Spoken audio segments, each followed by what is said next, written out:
அழகான பேரு சொல்லுங்க. என் பேர் சவுந்தரம். இங்க இந்த பட்டுக்கோட்டை தானுங்களா? பட்டுக்கோட்டை தான். சரி, இந்த கார்த்திகைக்கு வேலை வியாபாரம் எப்படி இருக்கு? கார்த்திகை வரும்ல பூ எல்லாம் யாரும் தான் ஓடும் தான். இப்ப வியாபாரம் இல்லடா, மலைக்கு நகவா? சரி, நம்ம பூலாம் எவ்வளவு கொடுத்துட்டு இருக்கீங்க? பூவெல்லாம் கதம்பெல்லாம் முலாம் 30 ரூபான்னு கொடுப்போம். இப்போ அரளி பயிட்டு கிலோ 500 ரூபாய்.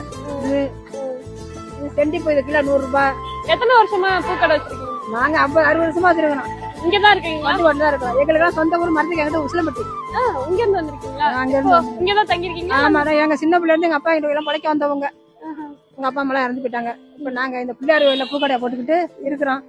இப்ப இந்த கோயில் வேலை ஆகிட்டு இருக்கு. கும்பாபிஷேகம் செய்ய போறாங்க இந்த கார்த்திகை கடைசியில 18ஆம் தேதியா 17ஆம் தேதியா கும்பாபிஷேகம் செய்ய போறாங்க. பிள்ளையார் கோயில் சுந்தர விநாயகர். அதனால அங்க கடை போட்டிருந்தோம். அங்க வேலையை பார்த்துக்கிட்டு இருக்கான்னு சொல்லவும் அப்புறம் இங்க ஏத்தாப்புல போட்டுக்கிட்டு இருக்காங்க கடையை. வேற ஒண்ணு இல்லை. சரி, அப்புறம் அவங்க ஆபீசரே சொன்னாங்க, இங்க கட்டி முடிச்சோடனே நீ அந்த ஓரமா போட்டுக்கங்களாமா அப்படின்னாங்க. சரின்ட்டு இப்படி ஓரமா